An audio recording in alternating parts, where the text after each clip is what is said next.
오늘이 휴일이었죠. 소풍을 가신 분도 있고 또 출근하신 분도 있고 집에서 또 정리하신 분도 있고 그러시겠죠. 나라와 민족을 사랑하는 분들이 우리 한국교회 초대에는 대부분 다 기독교인들이 그렇게 했습니다. 그래서 학교를 지은 분들도 다 대부분 기독교인들이었고, 기독교인들은 나라를 위해서 생명을 아끼지 않았습니다. 그래서 옆에 사람과 또 앞뒤에 분들 보시면서 우리 인사하면 좋겠습니다. 나라와 민족을 사랑합시다. 사랑하고 축복합니다.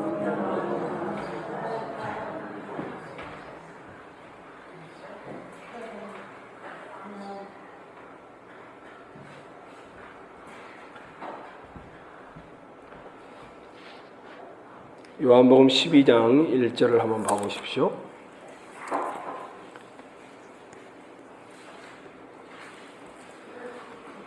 유월절 며칠 전이라고 되어 있습니까?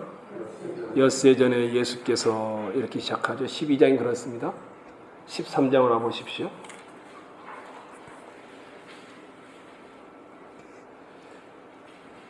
13장은 어떻게 시작합니까? 유월절 바로 전날입니다. 그렇죠? 12장과 13장 사이에 순식간에 많은 시간이 흘러갔죠. 6월절 엿새 전에, 그래서 6월절 전으로 바로 왔습니다. 6월절이 엿새는 남았는가 싶었는데 벌써 6월절 전야가 된 것입니다.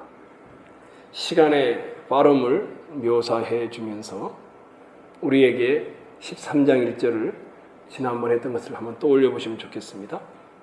주님의 마음을 보여주고 있죠. 6월절 전에 예수께서 자기가 세상을 떠나 아버지께로 돌아가실 때가 이른 줄 아시고, 이렇게 되죠. 순식간에 흘러가는데 주님이 이제 내 때가 다 됐구나, 이것을 아셨다라는 것이죠. 세상을 떠나서 아버지께로 돌아가실 때가 다 되었다는 것을 아셨다. 그래서 뭘 하셨습니까? 하루 남는 시간 동안에 우리가 지난 시간에 했었죠. 촉박한 시간 속에서 주님이 무슨 일을 하셨는가? 1절 끝부분 봐보십시오. 세상에 있는 자기 사람들을 사랑하시되 끝까지 사랑하시니라. 순식간에 흘러가는 시간 속에서 예수님이 무슨 일을 하셨습니까?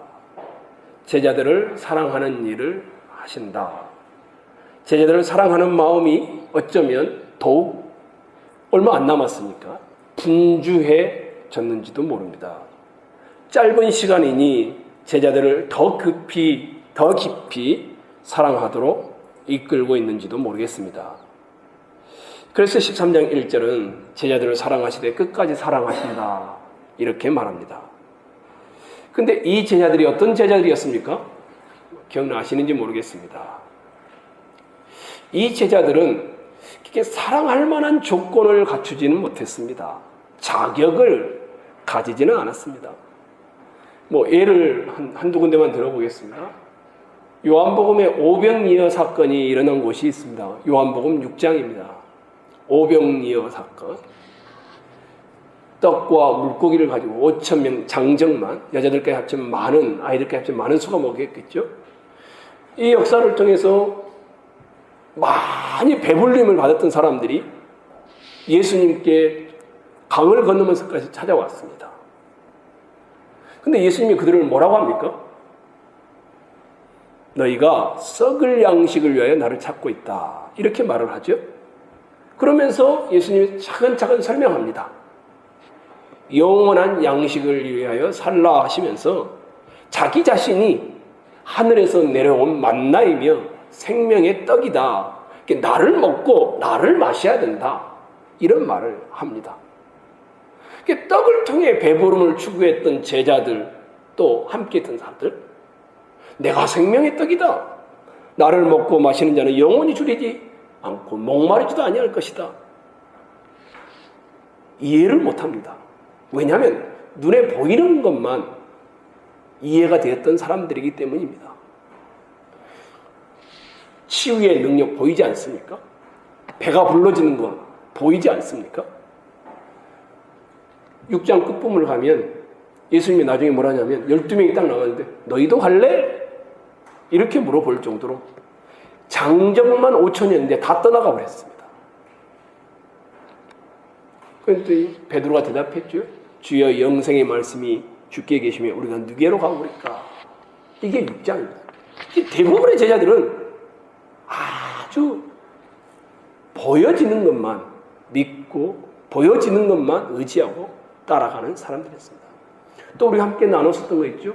요한복음 9장에 그 날 때부터 소경된 사람을 고쳐주죠. 제자들이 뭐라고 질문합니까?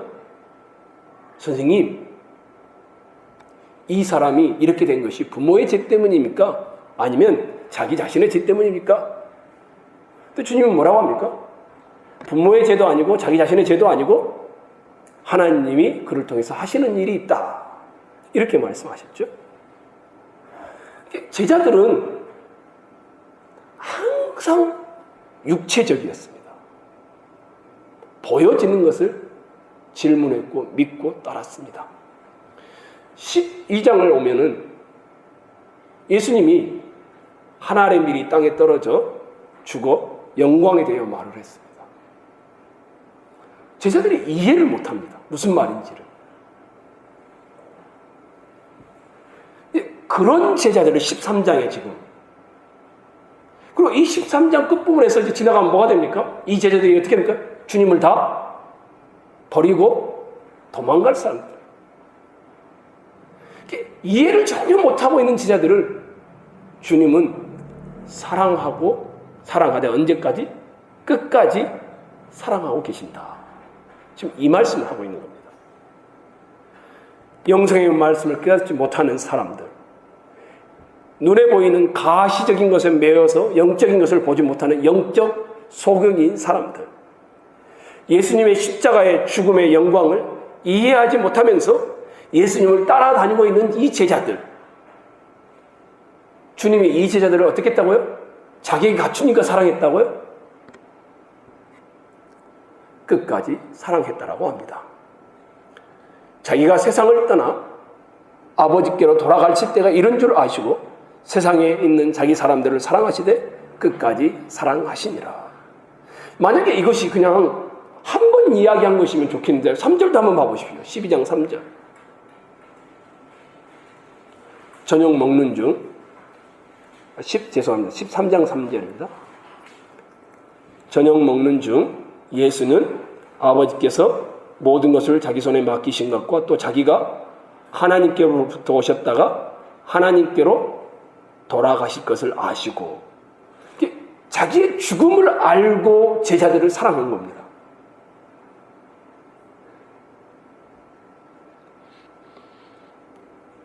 예수님을 어떻게 표현하면 좋을까요? 만약에 예수님에게 병이 있다라고 표현하면 이 마지막 하루를 앞뒀는데 제가 보기에는 상사병이 있습니다.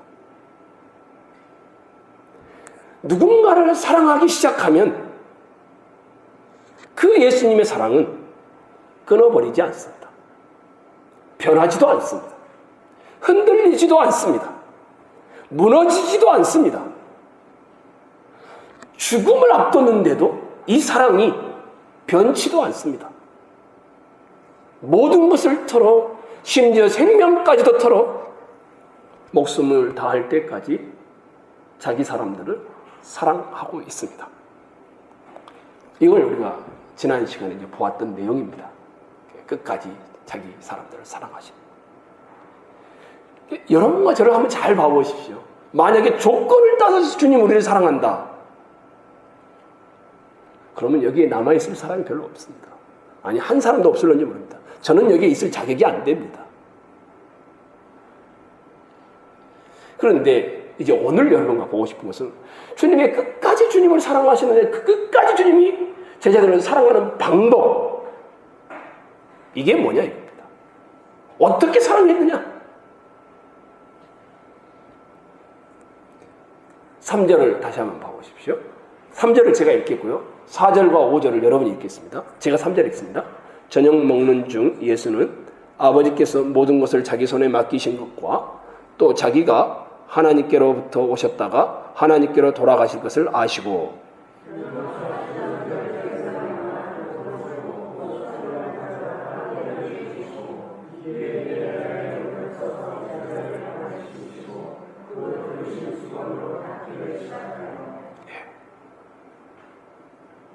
주님은 자기 사람들을 끝까지 사랑하는 방법을 어떻게 택했습니까?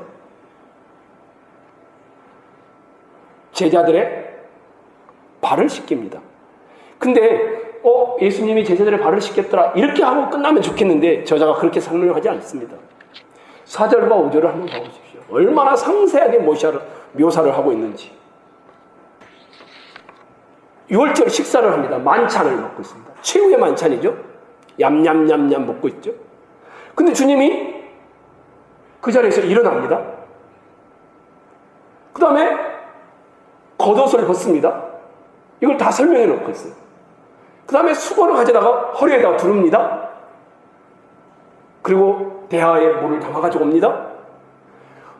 앉아있는 제자들을 한 사람 한 사람씩 물을 떠가지고 와서 주님이 무릎을 꿇고 씻겨주고 있습니다. 그리고 씻긴 다음에 그 두르신 수건으로 닦아주고 있습니다. 이 이야기를 아주 세밀하게 기술해냈습니다.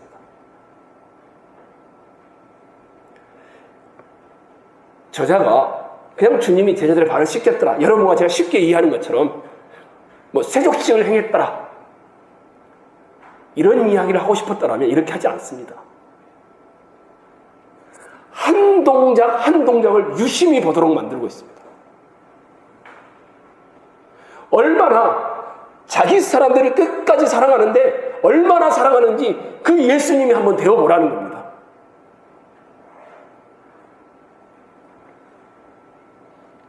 움직임 하나하나가 사랑의 움직임입니다. 예수의 각각의 동작은 사랑으로 엮여져 있습니다. 주님의 손놀림을 한번 봐보십시오. 선생님입니다. 구주입니다. 근데 제자들이 앉아있고요. 종이라 하는 무릎을 꿇고 손으로 발을 닦습니다. 허리를 굽힌 것을 한번 상상해 보십시오. 허리는 누가 굽히는 겁니까? 약자가, 낮은 자가 굽히는 거 아닙니까? 근데 주님이 허리를 굽히십니다. 주님의 눈동자를 한번 생각해 보십시오. 끝까지 사랑하는데 눈동자는 형식적으로 있었겠습니까? 한 사람 한 사람 발을 씻기면서 내가 너를 사랑한다. 내가 너를 정말 사랑한다. 내가 너를 정말 사랑한다. 이런 눈동자가 아니겠습니까? 십자가에 높이 달려 자신의 몸을 희생의 제물로 바치시고 어린 양으로 피를 흘려 죽으실 그런 예수님이 이제 하루 앞둔 시간에 자기 사람들을 사랑하시되 동작 하나하나에 그 사랑을 다 엮어 담아서 묘사를 하고 있는 것입니다. 그것도 발을 가장 천한 신체 부위 중에 가장 낮은 발을 씻기는 방법으로 말합니다. 말은 하지 않지만 내가 너를 섬기고 있다. 이렇게 말하고 있는 겁니다. 끝까지 사랑하는 방법을 보이는데 선생이시요 주인이신 분이 잘 이해하지 못하고 알아듣지 못하고 여전히 가시적이고 육신적이고 이런 제자들을 발을 씻는 방법으로 사랑하고 계십니다. 그리고는 바로 이제 가론유다가 문 밖을 나갑니다. 그리고는 군사들을 데려와서 예수님을 팔아넘깁니다. 키스를 하면서. 그리고 죽습니다. 죽음을 앞둔 이 순간에 사람들로부터 이해받고 싶어 하지 않겠습니까? 나 그래도 잘 살았어. 나 너희의 선생 아니야? 불쌍히 여김을, 아니 동정은 최소한 받고 싶지 않겠습니까?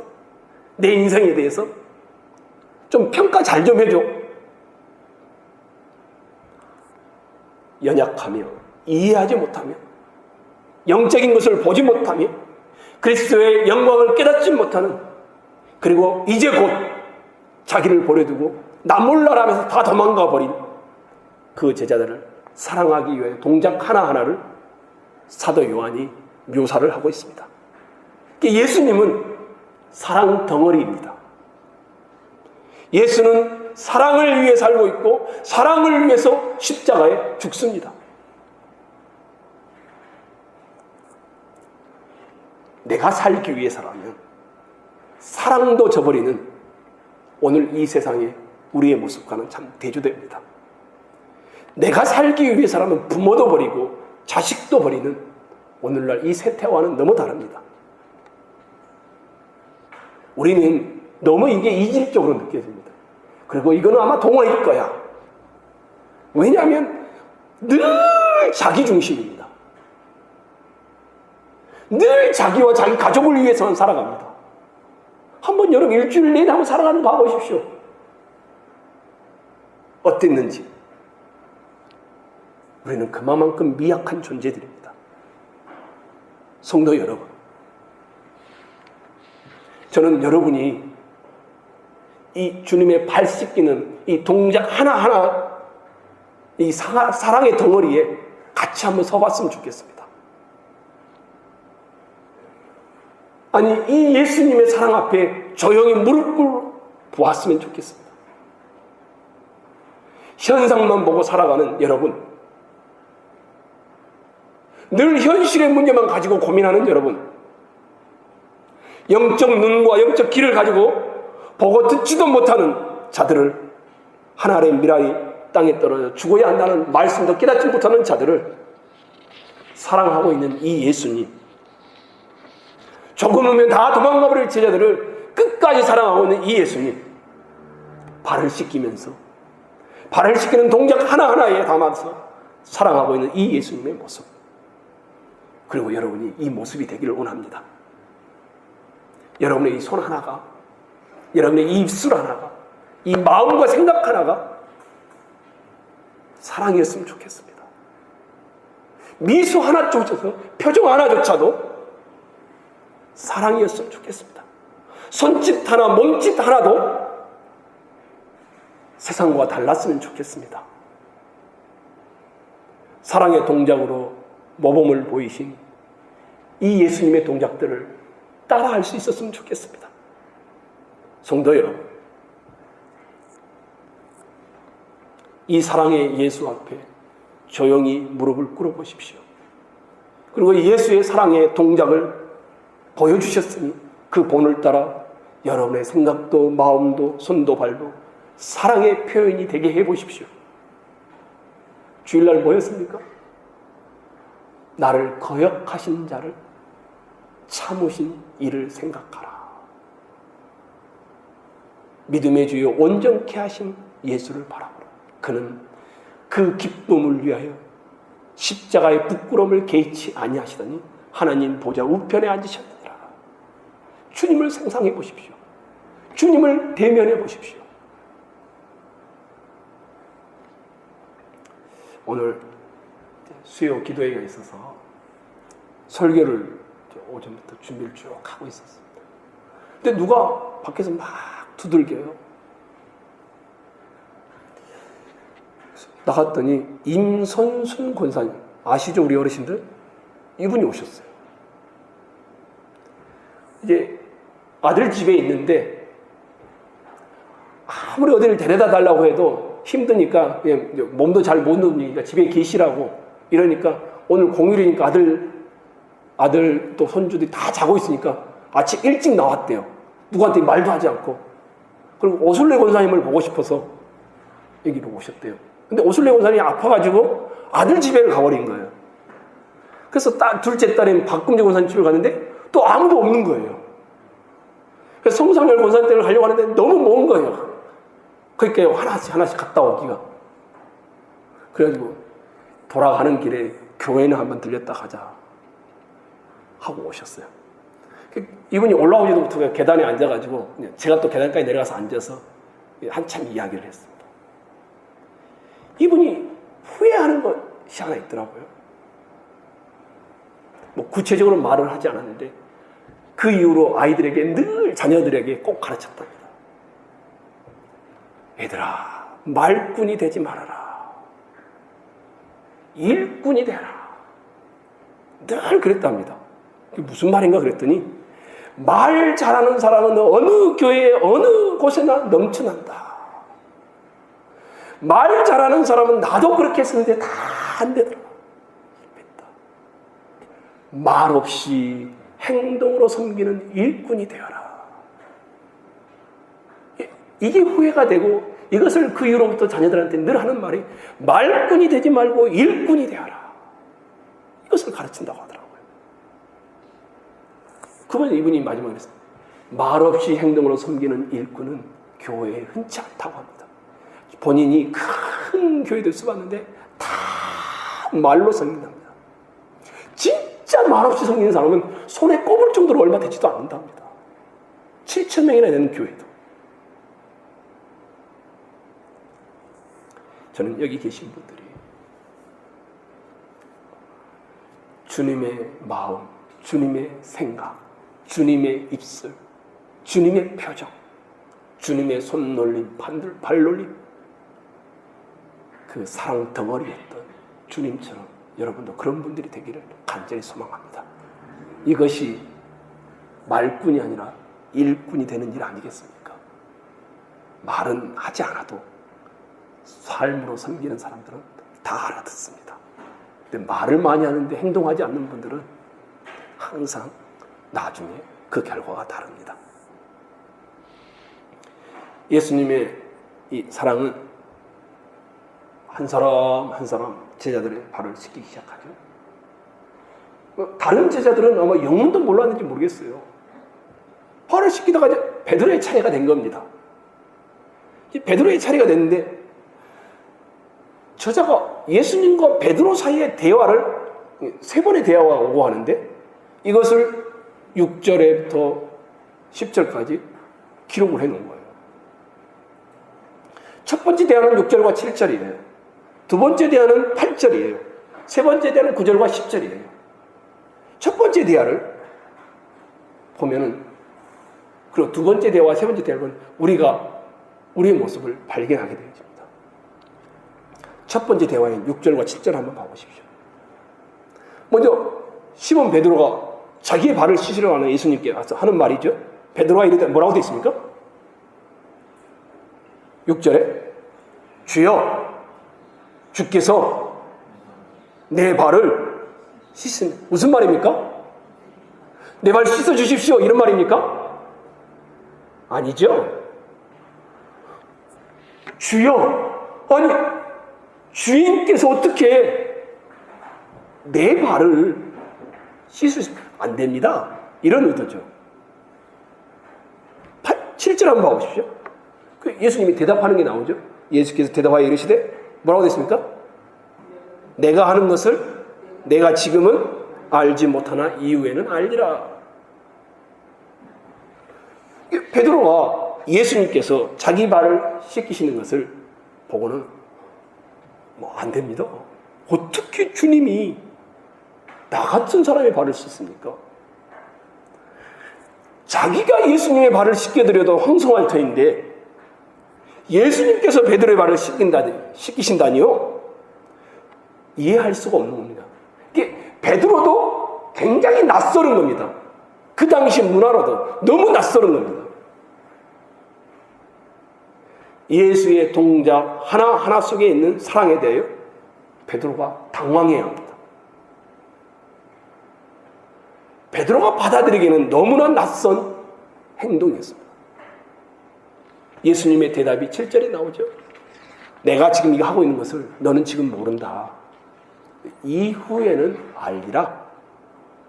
베드로의 발을 씻기기 위해서 다가오시는 예수 그리스도께서는 우리의 발을 씻기기 위하여 선뜻 다가오십니다. 예수 그리스도께서는 여러분과 저에게 사랑을 표현하는 방법들을 다양하게 가지고 계시는데 그 사랑의 표현들로 우리를 다가오십니다. 근데 베드로처럼 주님이 나를 사랑하는 방법을 내가 알고 있는 방법이 아닐 때 굉장히 낯설어 하지 않습니까?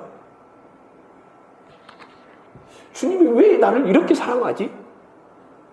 내 계산대로가 안 될 때 낯선 행동으로 이해하지 않습니까? 그게 주님의 사랑을 이해가 안 되는 거죠. 이해를 못하는 거죠. 베드로처럼. 여러분은 인생의 삶 자리 가운데 우리들의 일들 속에서 우리 인생을 붙잡아 주시는 예수님의 손과 발을 도대체 이해를 못하는 겁니다. 한 사람 한 사람을 만날 때마다 주님은 분명히 그랬습니다. 사랑의 주님이시라고. 섬세하게 한 영혼 한 영혼을 끝까지 사랑하여 이끌어 가시는데 그 주님의 사랑하는 방법에 우리가 낯설어합니다. 그냥 귀여워해주고 복을 막 주고 그냥 뭐든지 다 잘 되게 해주고 이것이 우리가 원하는 사랑이죠. 못하고 실수했어도 다 그냥 잘한다고 말해주고 눈 감아주고 부정을 저질러도 저는 이 본문이 저한테도 굉장히 주님이 나를 사랑하는 방법을 내가 알고 있는 방법으로 재단하고 있지 않을까? 주님이 나를 사랑하는 방법으로 다가왔을 때 내가 낯설어하고 있지는 않은가? 이런 생각을 해보게 되었습니다. 우리가 우리의 인생을 이끌어가는 사람들은 주님이 나를 사랑하는 방법들을 보면서 굉장히 낯설어할 것입니다. 내가 내 건강을 지킨다고 생각하는 사람은 주님이 다른 방법으로 일하실 때는 그 주님의 일하심을 굉장히 낯설어합니다. 내가 가지고 있는 이름, 내가 가지고 있는 돈, 내가 가지고 있는 직장, 내가 가지고 있는 사업장, 항상 내가 있는 사람은 주님이 이끌어가는 방법들을 굉장히 낯설어하겠죠. 저는 이 본문을 보면서 그런 생각을 했습니다. 요한복음 9장에 그 맹이 날 때부터 맹인된 사람 보지 않았습니까? 실로암 연못에 가서 씻고 와라 해가지고 진흙을 눈에다 발라서 가서 순종하고 와서 씻었어요. 그리고 사람들에게 간증을 했어요. 그렇죠? 사람들의 반응이 어땠습니까? 다 믿었습니까? 믿지 않았습니다. 주변에 있는 사람들도 반신반의했을 뿐만 아니라 서기관과 바리새인들은 아예 이 일을 바꿔버리려고 했습니다. 조작이라고. 그런 일이 어떻게 일어나냐고. 영적 감각이 없는 거죠. 눈은 뜨고 있는데 영적 눈은 뜨지 못하는 거죠. 하나님의 섬세한 사랑의 손길을 알지 못하는 거죠. 예수님의 죽음의 사랑에 우리를 노출시키지 못하는 겁니다. 예수님의 죽으심을 이해하지도 못하는 겁니다. 그게 사랑이라는 방법을 모르는 거죠. 베드로가 지금 이 사랑 앞에 낯설어합니다. 주여, 주께서 내 발을 씻으신다고요? 말이 안 됩니다. 주님은 그런데 베드로의 발을 씻기 위해 베드로 앞에 무릎을 꿇는 분이십니다. 주께서 여러분이 원하지 않는 방법으로 섬세하게 사랑으로 다가올 때 여러분이 알았으면 좋겠습니다. 그러려면 깨어 있으셔야 합니다. 주님은 말을 하고 있고 주님은 보여주고 있는데 알지 못하는 일. 항상 육신적이면 어떻게 알겠습니까? 가시적이어야 되고 결과물로만 판단한다면 베드로와 똑같지 않겠습니까? 바라고 소원합니다. 영적 눈을 뜨십시오. 주님과 친밀하십시오. 이거는 새벽기도 하라는 말 정도가 아닙니다. 수요기도에 나오라는 말 정도가 아닙니다.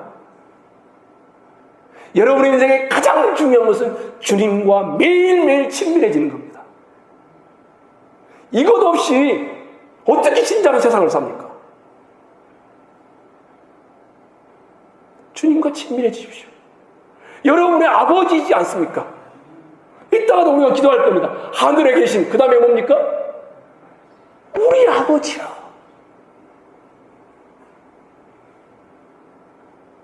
이 아버지가 사랑을 베푸는데 그 사랑을 모른다라면 어떻게 되겠습니까? 깨어있기를 간절히 소망합니다. 두 번째 대화의 내용을 봐보십시오. 8절입니다. 여러분이 한번 읽을까요? 8절? 읽겠습니다. 시작.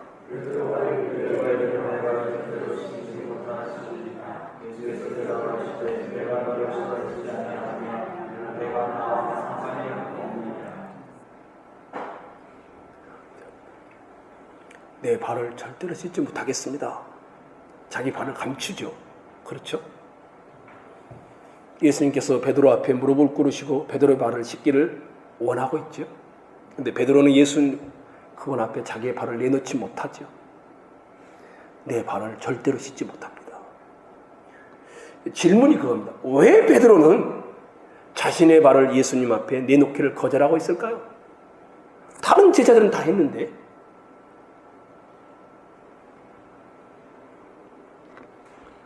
주님의 거룩한 손 앞에 자신의 부끄러운 발을 내놓을 수 없기 때문일까요? 8절에 대답이 나오죠. 내가 너를 씻어주지 아니하면 내가 나와 뭐라고요? 상관이 없느니라. 상관이 없단 말이 무슨 말일까요? 나의 몫에 너는 참여할 것이 하나도 없다라는 말입니다. 이게 원래 단어가. 이 말이 무슨 말입니까? 하나님 나라의 기업에 너의 몫은 없다라는 말입니다. 너는 만약에 나와 너희가 내게 부끄러운 말을 내놓지 않고 씻지 않으면 하나님 나라의 기업에 너의 몫은 없다라는 겁니다. 굉장히 무서운 말이죠. 예수 그리스도께서 씻기시는 이 손을 거절하게 되면 예수 그리스도가 장차 얻게 될 하늘 기업에 참여하는데 아무런 상관이 없다는 말입니다. 예수님의 거룩한 손으로 더러운 베드로의 발을 씻기지 않으면 예수께서 허락하시는 영생의 길에 참여할 수 없다는 것입니다. 예수와 함께 관계를 맺은 사람은 예수 앞에 항상 그 더러운 발을 내놓을 수 있어야 합니다. 함부로 가장 더럽고 들었다 내놓았다 했던 냄새나는 그 발을 내놓을 수 있어야 합니다. 이리저리 부딪히고 멍들어 깨진 상처난 발을 예수 앞에 내어놓을 수 있어야 합니다. 아무도 모르게 숨겼던 더럽고 부끄러운 짓을 했던 그 발을 예수께는 내놓으셔야 합니다. 십자가에 못 박혔던 그 피 묻은 손으로 여러분의 발을 씻기기를 원하시고 발을 내놓으라 하실 때 여러분은 내놓으셔야 합니다.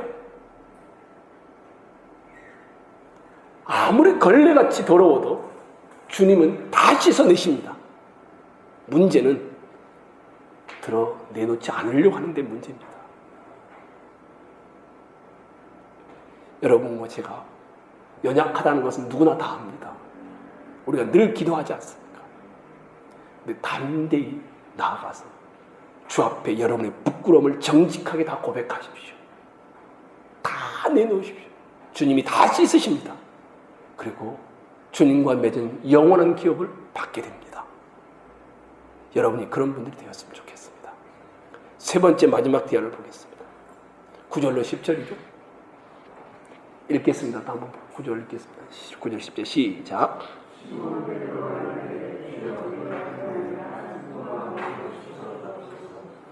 예수께서 이르시되 이미 목욕한 자는 발밖에 씻을 필요가 없느니라. 온몸이 깨끗하니라. 너희가 깨끗하나 다는 아니니라 하시니. 이제 베드로는 예수님 앞에 이제 항복하죠. 주여 내 발뿐만 아니라 손과 머리도 씻어 주옵소서. 그랬더니 예수님이 대답이 나오죠. 10절에 이미 목욕한 자는 발밖에 씻을 필요가 없다.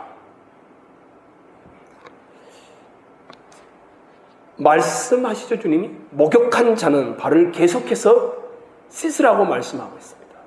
예수 그리스도와 생명관계를 맺고 있으면서 쉽게 더러운 길로 돌아서는 그 발을 씻고 또 씻으라고 말씀하고 있습니다. 사도 바울의 말을 빌려 말하자면 예수 그리스도를 믿어서 새로운 사람이 되었음에도 불구하고 자주 옛사람으로 돌아가는 그 옛성품을 예수 그리스도께 내놓으라는 말입니다. 우리의 지저분하고 더러운 우리의 발을 내놓고 자주자주 주님께 나와서 그 발을 씻으라고 말씀하고 있습니다. 지금도 주님께서는 2000년 전에 제자들의 발을 씻기시기 위하여 내밀던 그 손을 여러분에게 내밀고 있습니다. 베드로가 감췄던 발을 씻기 위하여 내밀던 그 손으로 여러분과 저의 더러운 죄악들을 매일매일 씻기를 원하고 계십니다.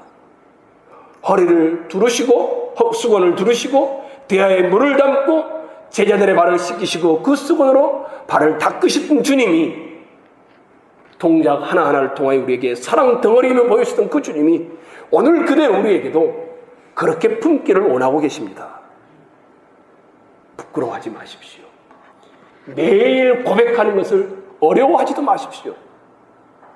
죽음을 앞둔 예수께서 제자들을 사랑하시되 끝까지 사랑하시는 이 예수님이 끝까지 사랑하는 방법이 연약하고 더럽고 냄새나는 발을 무릎을 꿇고 씻기시는 방법으로 사랑하시고 다가오셨습니다.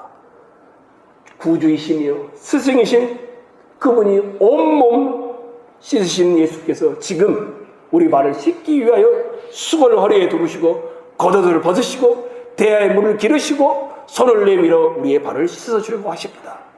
어떻게 하시겠습니까? 주님이 여러분의 지금 앞에 무릎을 꿇었습니다. 발을 씻고자 합니다. 죽음을 하루 앞두고 제자들을 사랑하시되 끝까지 사랑하는 그 예수님이 방법이 발을 씻는 방법이었습니다. 여러분과 제가 주여 내 발이 여기 있습니다. 실족했던 발, 상처 입었던 발 다 내어놓고 그 주님부터 씻음 받기를 간절히 소망합니다.